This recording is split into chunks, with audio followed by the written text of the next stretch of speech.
Ernesto Ráez es uno de los grandes maestros del teatro peruano.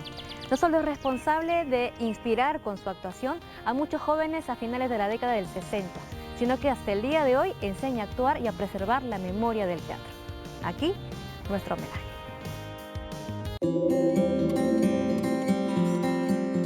Yo he sido un privilegiado, porque mi papá era muy aficionado al teatro y me llevó desde los 10 años.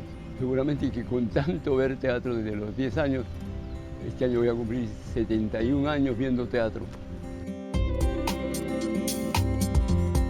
Ernesto Ráez Mendiola es uno de los grandes exponentes del teatro peruano. Se ha desempeñado como actor, director, dramaturgo, investigador y docente. Esta última pasión la realiza actualmente en la Escuela Nacional Superior de Arte Dramático ENSAT, que Jorge Sarmiento, antiguo alumno de Ráez, dirige. Yo como alumno primero, luego como colega, siendo ambos profesores de la escuela, luego él siendo director y yo siendo profesor, él siendo autoridad del Instituto Nacional de Cultura, director de formación artística, también tuve oportunidad de abordarlo. Nunca me olvidaré de gestos como este. Él siendo director, yo recibí una invitación de España al Festival de Cádiz y por supuesto que él no dudó en darme el refrendo para poder asistir. Los alumnos de Ráez Mendiola son innumerables y variados, pues el teatro para él debe enseñarse desde la escuela primaria, como efectivamente logró hacer.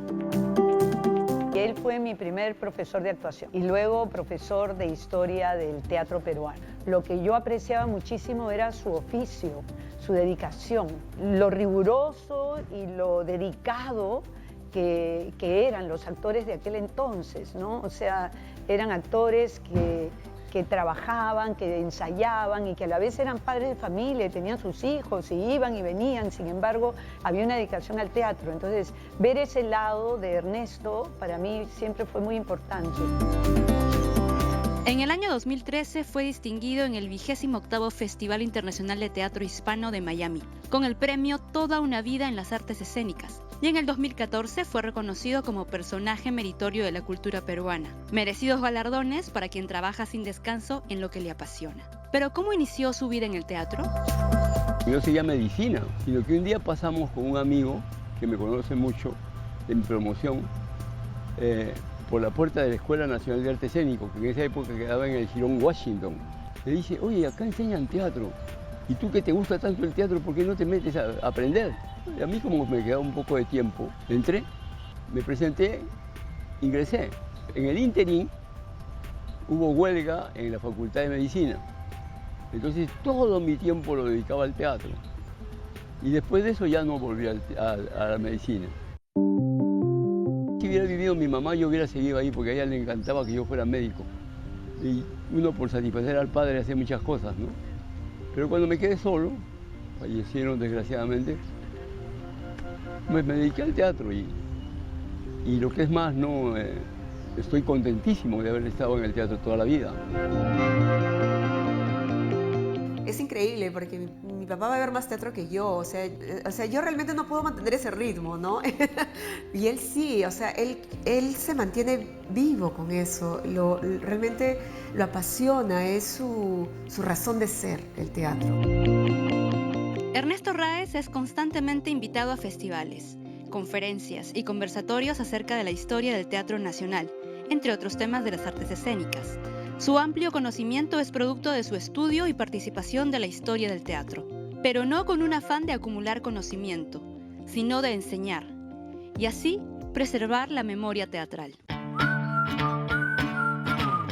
La última vez que lo vi fue en el homenaje a Sergio Arrau, que fue otra persona muy, muy importante. Y escucharlo hablar fue maravilloso porque además hizo algo que me pareció muy, muy importante, que resaltó la importancia de la memoria, que es un tema pues que a nosotros nos toca lamentablemente de muchas maneras. Y en el teatro también. Somos unos desmemoriados terribles y pensamos que el teatro se inventó hace 10 años, hace 15 años, y no tomamos conciencia del trabajo que se hizo antes. Y él conoce ese trabajo muy de cerca porque él participó directamente. Él, al ser un historiador del teatro peruano, tenía como los historiadores en relación a la historia del país, ¿no? O sea, sabía de la evolución, sabía de los ciclos, sabía de las diferentes tendencias en el teatro, y creo que fue muy abierto en impulsar o de respetar el movimiento de grupo de teatro y de creación colectiva, que empezamos a crear grupos como Yuyashkani, como Maguey, como La Tarumba, como Cuatro Tablas, ¿no? O sea, él estuvo cerca del movimiento teatral, siempre muy abierto, ¿no? En la década del 60 formó parte del grupo de teatro para niños de Histrión, Teatro de Arte, una de las agrupaciones teatrales más importantes de la época. Esta etapa es vital en su carrera y en su pensamiento, pues la enseñanza del teatro desde la infancia se convirtió en su caballito de batalla, lo que evidenciaba la fe que le tenía a este arte, su arte. La gente siempre puede imaginarse que cuando son artistas, que todo es artístico y que todo es teatro. Y bueno, en mi caso era así, ¿no? Mi casa era un teatro. Nosotros aprendimos desde muy chiquitos a poner las sillas para que... Una sala de teatro, sí. O sea, el primer piso era una sala de teatro y el segundo piso era mi casa. Mi papá, cuando hizo teatro, en nuestra casa era porque mi mamá, que es Miriam Reategui, era la productora del Centro Cultural Nosotros, ¿no? Entonces, gracias a ella se pudo armar este proyecto de teatro para niños. El trabajo que ellos hicieron con el teatro para niños en esos años, los años 80, fue muy importante, ¿no? Porque era un teatro para niños no tradicional, era un teatro para niños que buscaba crear en los niños una mirada imaginativa y crítica a la vez, que no repetía las imágenes de la televisión.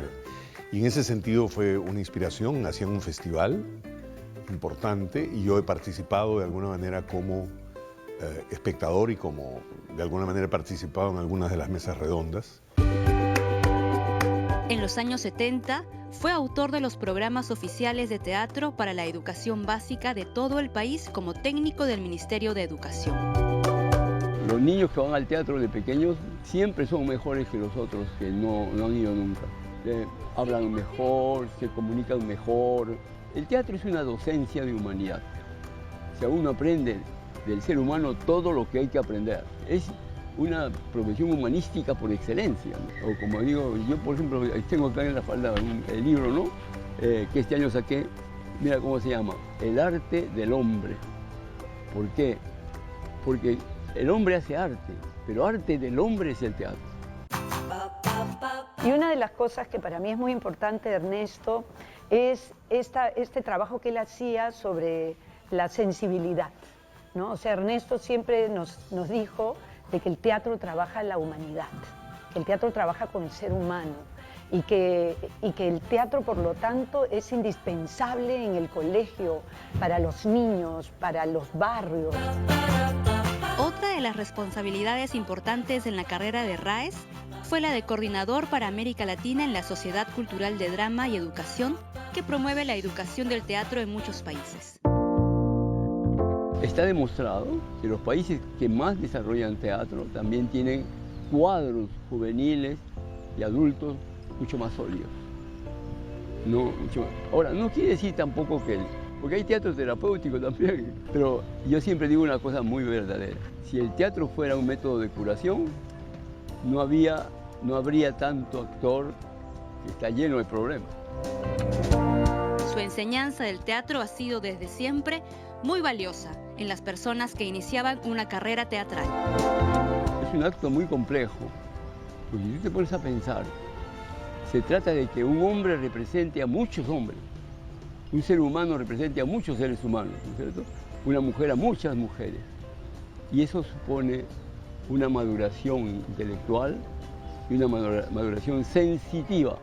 En el teatro, antes de los 30 años, no eres buen actor. Un profesor que no sigue al pie de la letra un sílabo, sino que sigue al individuo, sigue a la persona. Que el trabajo de actuación, el trabajo de formarte como actriz, como actor, no es solamente llegar con tu vocación, ¿no? Tú llegas con la vocación, tú quieres serlo, pero tú tienes que pulir tu arte, ¿no? Tienes que construir tu arte con trabajo, con disciplina, con entrega, y eso es lo que yo siento que te daba Ernesto. Definitivamente yo soy un profesor de teatro. He actuado, ¿no? He hecho películas también, pero a mí me encanta la actuación e enseñarla. Si yo volviera a estudiar teatro, volvería a entrar a pedagogía teatral. Los entendidos en las artes escénicas dicen que el teatro en Lima se cuenta antes y después de Marat Sade. Se refieren a la obra de Peter Brook, Persecución y asesinato de Jean-Paul Marat, representado por el grupo teatral del Hospicio de Charenton, bajo la dirección del Marqués de Sade. Título extenso de un montaje complicado que dirigió el desaparecido Sergio Arrau y protagonizó Ernesto Ráez. Yo hice Marat, pero Marat en esa obra es una pieza que pone Sade en el manicomio. Entonces, había que estudiar no a Marat, sino a un loco, y ese loco debía ser de Marat. ¿No? Es un sistema difícil. Tuvimos la suerte de contar con un psiquiatra que se hizo amigo nuestro, el doctor Cáceres, y nos permitió la entrada continua al manicomio. El mío era un paranoico, ¿no? Cuando yo traté de ver un paranoico, el doctor Cáceres me dijo: Ernesto Ráez, no vas a encontrar ninguno en el manicomio. Búscalo entre los presidentes de la República. Dice que es un comportamiento habitual de los que suben en el poder, que se van volviendo paranoicos, ¿no? O sea, tienen delirio de persecución. Bueno, yo le hice caso, entonces le dije: ahora, ¿dónde voy a ver? ¿Cómo veo? Me dijo: te voy a dar uno que tiene síntomas paranoides. Y iba, y le hablaba con él, me fijaba cómo miraba, ¿no? Porque miraba a un costado o a otro, siempre como que alguien, o a veces me decía: mira, ya vinieron a insultarme. Y él seguramente escuchaba, ¿no? Interiormente que lo insultaban. Ráez Mendiola no se dedicó a la actuación, pero vaya que su performance dejó huella. Para mí, y yo sé que para toda la gente de teatro de mi generación, ese montaje fue fundamental, me marcó. A mí fue el montaje que me decidió finalmente por el teatro. Me acuerdo en un momento, se lo pregunté a Miguel Rubio y Viascani, se lo pregunté a Teresa Ralli, se lo pregunté a Mario Delgado, cuando estaba con nosotros, Cuatro Tablas, y todos habíamos sido profundamente marcados por ese espectáculo. Fue muy importante, ¿no? Entonces yo también le guardo una especie de cariño especial a ese montaje, porque yo hasta ese momento no sabía mucho de teatro, estaba en cuarto de media, y empecé a ver teatro y de repente me tropecé con esta obra que me hizo de repente descubrir un teatro y un mundo que yo no conocía, ¿no? Entonces, Ernesto es uno de los felices culpables de que eso haya pasado. Tanta experiencia ha sido volcada más de una vez en publicaciones dirigidas a la formación de actores, pero sobre todo al registro en la historia del quehacer teatral nacional. Al preguntarle por lo que necesita nuestro teatro, por la tarea pendiente de las mujeres y hombres de teatro, por las del Ministerio de Cultura, el maestro no vacila. El mal mayor del teatro peruano es la desunión de sus cultores, ¿no? Se desarrollan por grupitos. No hay una política gubernamental que permite orientar el teatro, ya no hablamos de Lima, en el Perú. Ese es el error. Pues yo soy ministerio, no debo pensar para Lima, no soy un grupo tampoco. Es decir, un grupo puede editar libros o hacer concursos de obras de teatro, puede hacer todo. No es esa entonces la labor del Ministerio de Cultura, sino la de una especie de catalizador.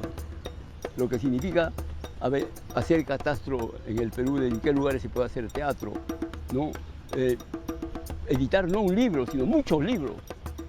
Yo conozco muy pocas personas que tienen la lucidez, la mirada crítica y al mismo tiempo la apertura para entender lo que ha pasado y lo que está pasando con el teatro peruano. Y creo que es algo fundamental porque tenemos un desconocimiento enorme. Y creo que su blog, que yo espero algún día se convierta en un libro, es siempre para mí una fuente constante de inspiración. Si tú no amas realmente el teatro, nunca vas a ser una persona de teatro como debe ser, creo yo. Después de la entrevista, el maestro Ernesto Ráez continúa con sus clases, siempre puntual y con muchas ideas en la cabeza. Con su cuaderno bajo el brazo, se dirige a su lugar feliz, el aula de formación teatral, a donde vuelve con su voz enérgica a seguir contagiando su amor por el teatro.